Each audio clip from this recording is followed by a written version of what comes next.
James of Chhattisgarh में आज हमारे साथ जुड़े हैं डॉक्टर विनोद सिंह जी, जो रायपुर के उर्मिला मेमोरियल हॉस्पिटल के कंसल्टेंट लैप्रोस्कोपिक सर्जन हैं। वेलकम। पेट के रोगों में मुख्यतः क्या लक्षण होते हैं?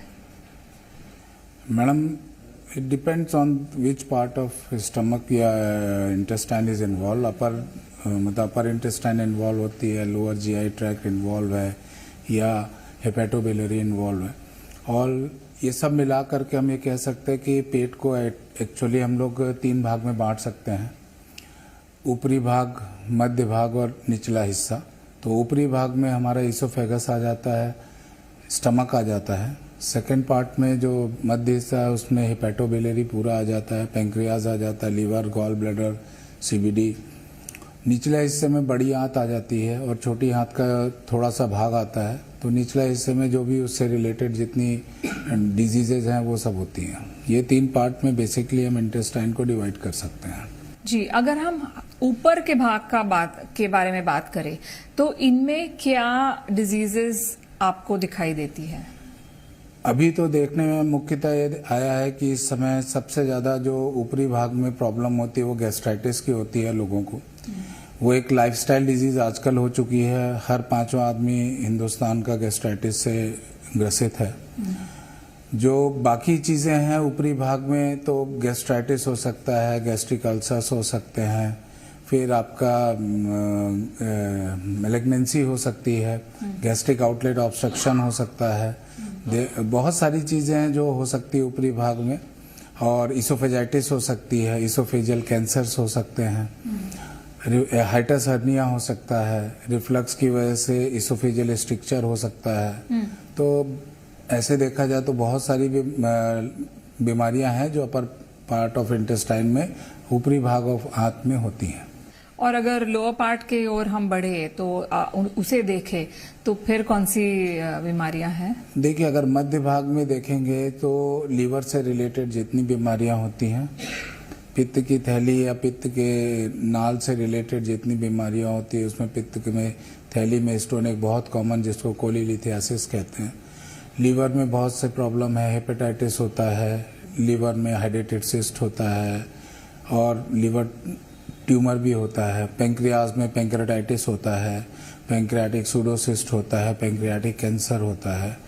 और नीचे आते हैं तो बड़ी आंत या छोटी आंत में कुछ जो हिस्सा है उसमें फिर कोलाइटिस एक बहुत कॉमन प्रॉब्लम है आजकल, कोलाइटिस होता है। कोलाइटिस के साथ साथ आपकी बड़ी आंत में जैसे कि पाइल्स, फिशर, फिस्टुला, ये सब बीमारियां बहुत कॉमनली पाई जाती हैं। और बाकी कैंसर तो सभी जगह हो जाते हैं, तो उसके लिए तो कुछ जी। और अगर हम हेपेटोबिलियरी सिस्टम ले तो इसके बारे में थोड़ी सी जानकारी दीजिए। हेपेटोबिलियरी सिस्टम में liver, gall bladder, CBD, pancreas, pancreatic duct ये इन्वॉल्व होता है। और मिड पार्ट ऑफ डिओडनम को भी हम इन्वॉल्व करते हैं, जिसमें बिलियरी डक्ट और पेंक्रियाटिक डक्ट आके खुलती है। तो इसमें लीवर से रिलेटेड जितनी भी बीमारियां है, अल्कोहलिक लीवर डिजीज हुई, सीएलडी हुई, एएलडी हुई, हेपेटाइटिस हुआ, ये सब चीज़ें आ जाती हैं। फिर गॉल ब्लैडर से रिलेटेड जितनी बीमारियां हैं, मुख्यतः उसमें से गॉल ब्लैडर स्टोन होता है, कोलाइटिस मतलब कोलिसिस्टाइटिस होता है।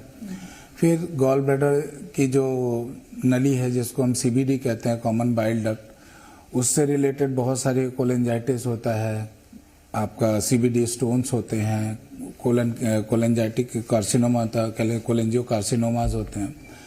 वैसे ही इधर आप इस तरफ आएंगे तो वहाँ पे हमको पेंक्रियाज रहता है, तो मोस्ट कॉमनली अल्कोहलिक पेंक्रेटाइटिस होता है, इडियोपैथिक पेंक्रेटाइटिस होता है, बिलियरी पेंक्रेटाइटिस होता है, पेंक्रियाटिक ट्यूमर होते हैं, सूडोसिस्ट ऑफ पेंक्रियाज होता है।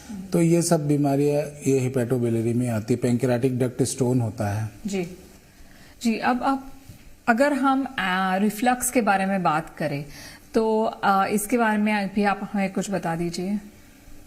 देखिए, आजकल मोस्ट कॉमनली रिफ्लक्स जो हो रहा है वो एक लाइफस्टाइल डिजीज हो गई है।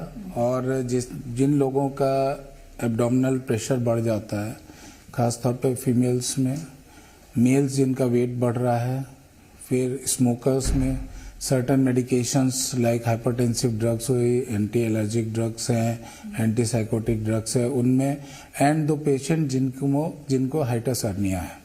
तो hiatus hernia is a thing where जो आपका लोअर पार्ट ऑफ इसोफेगस है वो खुला रह जाता है। खुले रहने की वजह से जो स्टमक पेट के अंदर का जो एसिड होता है वो बार बार आपके आहार नाल में जाता है। तो इसकी वजह से आहार नाल में सूजन होना, आहार नाल में छाले पड़ना, बहुत मतलब बैरेट्स इसोफेगस एक हमारे उसमें टर्म होती है। तो इस टाइप की बहुत सारी प्रॉब्लम्स होती रहती हैं। इनडाइजेशन होना पेशेंट को, रात में सोते समय गले में जलन होना, खट्टा ढकार आना, ये सब उसके सिम्टम्स हैं। तो उस हिसाब से रिफ्लक्स एक बहुत कॉमन बीमारी आजकल हो गई है। तो 90% ऑफ पेशेंट जिनको रिफ्लक्स होता है उनका ट्रीटमेंट मेडिकेशन से हो जाता है, और जो 10% बचते हैं उनका भी ट्रीटमेंट मेडिकेशन और सर्जन लाइफस्टाइल चेंज करने से हो जाता है। ओनली 1 to 2% ऑफ पेशेंट्स ऐसे होते हैं रिफ्लक्स के जिनको कि हमको आगे भविष्य में जाके ऑपरेट करना पड़ता है। जी, तो जैसे आपने कहा कि लाइफस्टाइल से चेंज आ सकता है या इसका जो है वो उपाय हो सकता है, तो क्या लाइफस्टाइल चेंजेस करने चाहिए? देखिए, जैसे मैंने शुरू में बोला, वेट गेन, आपको अपना वजन कम करना पड़ेगा, खाना नियमित तौर पे खाना पड़ेगा, छोटे छोटे आहार लें, ठीक, आपको फाइबर ज़्यादा अपने खाने में इंक्लूड करना पड़ेगा, पानी की मात्रा ज़्यादा रखें, और जितने भी आपके सिगरेट स्मोकिंग कम करें, ना करें, अल्कोहल को छोड़ें, रात में ज़्यादा फैटी खाना ना खाएं, भरपूर नींद लें, 7 से 8 घंटे की भरपूर नींद लें, और इन सब के साथ साथ रेगुलर 1 घंटे से 1.5 घंटे की एक्सरसाइज करें। जी, आजकल हम देखते हैं कि प्रोबायोटिक और प्रीबायोटिक इनका बहुत फैड चल रहा है, इसके बारे में आप क्या कहेंगे? क्या ये सच में गट हेल्थ, अनदर वर्ड जो अब बहुत ट्रेंड में है, तो इसमें कोई इसका असर होता है, अच्छा फायदा उसका कुछ होता है क्या? देखिए, in my opinion pre and probiotics are basically given to those patient, या वो लोगों को देना चाहिए जिनको एक्चुअली इंटेस्टाइन में कुछ प्रॉब्लम है, या वो ऐसी एंटीबायोटिक्स या कुछ चीज़ें ले रहे हैं जिससे कि जो गट हेल्थ कहते हैं, जो गुड बैक्टीरियाज हो रहे हैं वो ख़त्म हो रहे हैं या कम हो रहे हैं, उन लोगों को ही रिकमेंडेड है। It is not recommended for everybody कि आप किसी को भी दे दे, नहीं देना चाहिए। तो इसका कुछ उपाय हो सकता है अगर ऐसे कोई ले, बिकॉज ट्रेंडिंग है, तो उसे कुछ नुकसान हो सकता है?